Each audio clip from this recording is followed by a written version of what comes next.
বিসমিল্লাহির রহমানির রহিম। প্রিয় সাংবাদিকবৃন্দ, আসসালামু আলাইকুম। ঢাকা মেট্রোপলিটন পুলিশের পক্ষ থেকে আপনাদের সবাইকে জানাই আন্তরিক শুভেচ্ছা। গত মে 2026 মাসে ডিএমপি কর্তৃক জননিরাপত্তা ও আইনশৃঙ্খলা রক্ষায় গৃহীত বাস্তবায়িত কার্যক্রম, অর্জিত সাফল্য, ট্রাফিক ব্যবস্থাপনা এবং সদ্য সমাপ্ত ঈদ উল আজহা কেন্দ্রিক নিরাপত্তা ব্যবস্থার সফল বাস্তবায়ন বিষয়ে বক্তব্য উপস্থাপনের নিমিত্তে ঢাকা মেট্রোপলিটন পুলিশে আমার যোগদানের 18তম দিনে আপনাদের সামনে উপস্থিত হয়েছি। প্রিয় সাংবাদিকবৃন্দ, পুলিশ সপ্তাহ 2026 এ মাননীয় প্রধানমন্ত্রী তার বক্তব্যে বলেছেন, একটি সমৃদ্ধ, স্বনির্ভর, গণতান্ত্রিক, নিরাপদ ও মানবিক বাংলাদেশ গড়ার জন্য প্রথমেই প্রয়োজন দেশের আইনশৃঙ্খলা নিয়ন্ত্রণ, জনগণের শান্তি এবং নিরাপত্তা বজায় রাখা। সে লক্ষ্য অর্জনে মাননীয় স্বরাষ্ট্রমন্ত্রী ও সম্মানিত ইন্সপেক্টর জেনারেল অব পুলিশ বাংলাদেশের নির্দেশনায় ঢাকা মেট্রোপলিটন পুলিশ পেশাদারিত্বের সাথে কাজ করে যাচ্ছে।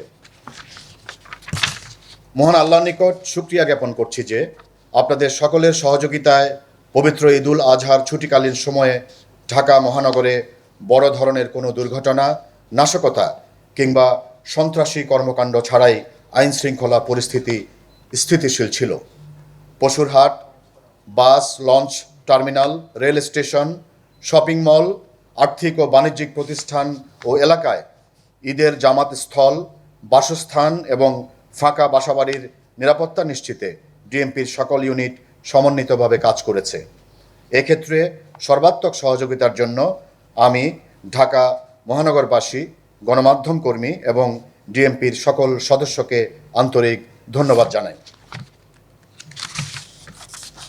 প্রিয় সাংবাদিকবৃন্দ, 1 মে 2026 থেকে 2 জুন 2026 পর্যন্ত ডিএমপির অপারেশনাল ইউনিটসমূহ বিশেষ অভিযান পরিচালনা করে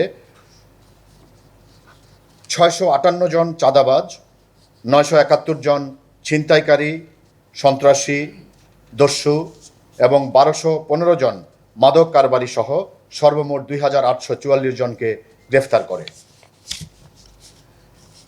গত এই এক মাসে ঢাকা মেট্রোপলিটন পুলিশ অভিযান পরিচালনা করে 744 কেজি গাঁজা, 1,79,000 ইয়াবা ট্যাবলেট, 405 গ্রাম হেরোইন, 1281 বোতল ফেন্সিডিল, 28 লিটার দেশি বিদেশি মদ, 29 গ্রাম আইস, 6টি দেশি বিদেশি পিস্তল, 21 রাউন্ড গুলি, 4টি ম্যাগাজিন, 11টি ককটেল ও 12টি দেশীয় অস্ত্র উদ্ধার করেছে।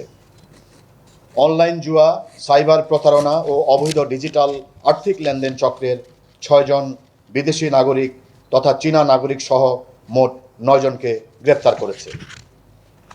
এছাড়া 523টি মোবাইল ফোন, 293টি সিম কার্ড, 4টি মাইক্রোবাস, 6টি প্রাইভেট কার, 1টি কাভার্ড ভ্যান, 1টি বাস, 9টি সিএনজি ও 15টি মোটরসাইকেল উদ্ধার করেছে। প্রিয় সাংবাদিকবৃন্দ, ডিএমপির ট্রাফিক বিভাগ মে 2026 মাসে ব্যাপক তৎপরতা চালিয়ে সড়ক পরিবহন আইন অমান্যকারীদের বিরুদ্ধে 38,284টি মামলা করেছে। এর মধ্যে 672টি মামলা হয়েছে এআই ভিত্তিক এনফোর্সমেন্টের মাধ্যমে। মোট 8,71,56,501 টাকা জরিমানা আদায় করা হয়েছে। ডিএমপির বিজ্ঞ স্পেশাল মেট্রোপলিটন ম্যাজিস্ট্রেটগণ আদালত কর্তৃক মে 2026 মাসে সড়ক পরিবহন আইন সংক্রান্তে 337টি মামলা নিষ্পত্তি করেছেন, যার মধ্যে একজনকে কারাদণ্ড সহ অন্যদের ক্ষেত্রে সর্বমোট 6,64,500 টাকা অর্থদণ্ড প্রদান করা হয়েছে। এছাড়া মে মাসে বিজ্ঞ স্পেশাল মেট্রোপলিটন ম্যাজিস্ট্রেটগণ কর্তৃক 5,209টি ফৌজদারি মামলা নিষ্পত্তি করা হয়, যার মধ্যে 5,953 জনকে বিভিন্ন মেয়াদে কারাদণ্ড প্রদান করা হয়েছে এবং সর্বমোট 22,65,400 টাকা অর্থদণ্ড প্রদান করা হয়েছে।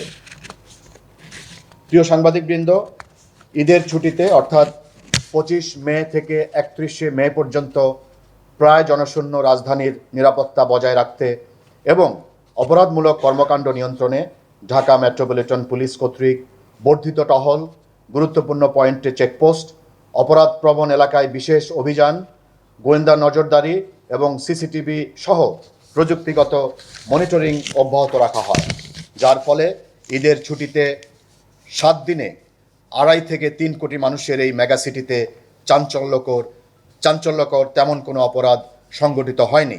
তবে বিচ্ছিন্নভাবে কয়েকটি চুরি, ছিনতাই, দস্যুতার ঘটনা ঘটেছে, যা তুলনামূলকভাবে স্বাভাবিক ও স্থিতিশীল আইনশৃঙ্খলা পরিস্থিতির পরিচয় বহন করে।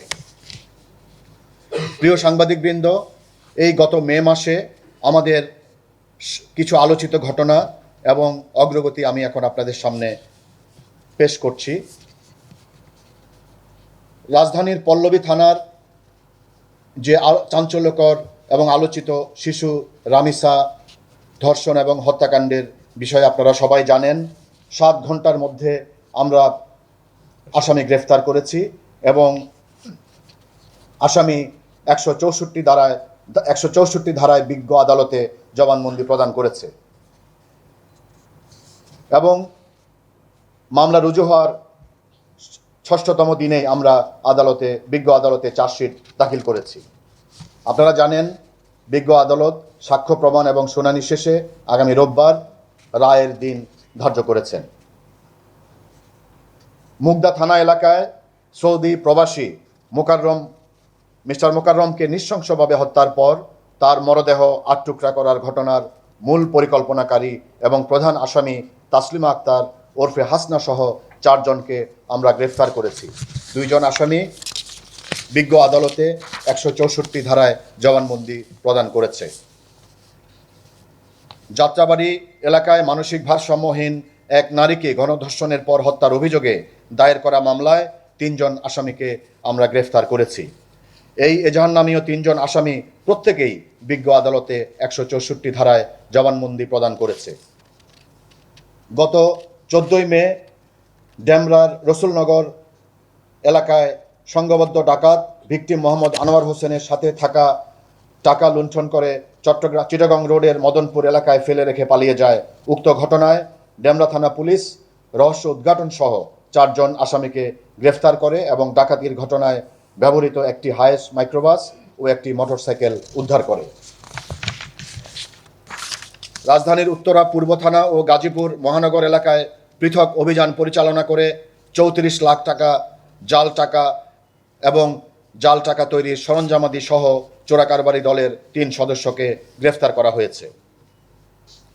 গত 26 মে যাত্রাবাড়িতে মতিঝিল ডাচ বাংলা ব্যাংক থেকে কর্মচারীদের বেতনে 23 লাখ টাকা উত্তোলন করে নারায়ণগঞ্জ যাওয়ার পথে দস্যুতার ঘটনায় 2 লক্ষ টাকা উদ্ধার সহ 2 জনকে গ্রেফতার করা হয়েছে। এর মধ্যে 1 জন বিজ্ঞ আদালতে স্বীকারোক্তিমূলক জবানবন্দি প্রদান করেছেন। প্রিয় সাংবাদিকবৃন্দ, আপনারা জানেন, গত 31 মে রাজধানীর মোহাম্মদপুরে আলোচিত বাসার গেট থেকে লাগেজ, মোবাইল, টাকা ও স্বর্ণালংকার ছিনতাইয়ের ঘটনায় রুজুকৃত মামলায় আমরা নারায়ণগঞ্জ থেকে 2 জনকে গ্রেফতার করি এবং ছিনতাই হওয়া 2টি ব্যাগ, পিকআপ এবং একটি চাপাতি এবং ছিনতাই হওয়া আরও কিছু প্রয়োজনীয় কাপড় উদ্ধার করেছি। এছাড়া দক্ষিণখান এলাকায় গার্মেন্টসের কাপড় চুরির ঘটনায় 30 লক্ষ টাকার গার্মেন্টসের কাপড় ও চোরাইকৃত কাভার্ড ভ্যান উদ্ধার সহ 5 জন আসামিকে গ্রেফতার করা হয়েছে। গত 12 মে রাজধানীর বংশাল থানায় নয়াবাজার বাগদাসা লেনে মোহাম্মদ নেসার আলী নামক ব্যক্তিকে হত্যার ঘটনায় গত 12 মে 2026 রাজধানীর বংশাল থানার নয়াবাজার বাগদাসা লেনে মোহাম্মদ নেসার আলী নামক ব্যক্তিকে হত্যার ঘটনায় 5 দিনের মধ্যে ক্লুলেস এই হত্যাকাণ্ডের রহস্য আমরা উদ্ঘাটন করেছি এবং উক্ত ঘটনায় জড়িত 3 জনকে গ্রেফতার করেছি। গত 2রা জুন আদাবরে অপহরণ ও 50,000 টাকা মুক্তিপণ দাবির ঘটনায় অপহরণকারী দলের 9 সদস্যকে গ্রেফতার করা হয়েছে। আমাদের নিয়মিত কার্যক্রমের পাশাপাশি আমাদের এই বিশেষ অভিযান অব্যাহত থাকবে। শান্তিপূর্ণ এবং নিরাপদ ঢাকা বিনির্মাণে ঢাকা মেট্রোপলিটন পুলিশ সর্বদা বদ্ধপরিকর। আপনাদের সবার আন্তরিক সহযোগিতা আমাদের একান্তভাবে কাম্য। আপনাদের সবাইকে আবারও অনেক ধন্যবাদ।